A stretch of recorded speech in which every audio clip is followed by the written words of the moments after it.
వరిలో కంకి నల్లి నివారణ. ప్రస్తుతం వరిలో కంకి నల్లి ఆశిస్తున్నది. చాలా వరి పొలాల్లో కంకి నల్లి కనిపిస్తుంది.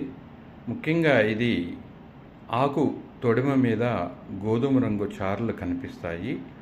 ఆ తొడిమను తెరిచి చూస్తే లోపల సన్న తెల్లటి పేను లాంటిది కనిపిస్తూ ఉంటుంది.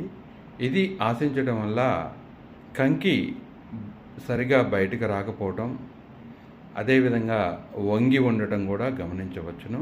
ఒకవేళ కంకి బయటికి వచ్చినా అందులో గింజ సరిగా పాలు పోచుకోవటం, ఖాళీ గింజలు కనిపించటం, అంటే తాలు గింజలు అధికంగా కనిపిస్తాయి.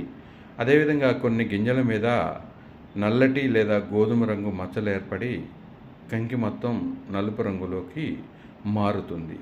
ఇది కంకి నల్లి వల్ల వస్తుంది. దీని నివారణకు స్పైరోమెస్ఫిన్ అనే మందు 1 మిల్లీలీటర్ కానీ, లేదా ప్రొపార్గైట్ అనే మందు 2 మిల్లీలీటర్లు కానీ లీటర్ నీటికి చొప్పున కలిపి పిచికారీ చేసుకోవాలి. ఉధృతి అధికంగా ఉంటే వారం 10 రోజుల తర్వాత మరొకసారి పిచికారీ చేసుకోవడం ద్వారా ఈ కంకి నల్లిని నివారించుకోవచ్చు.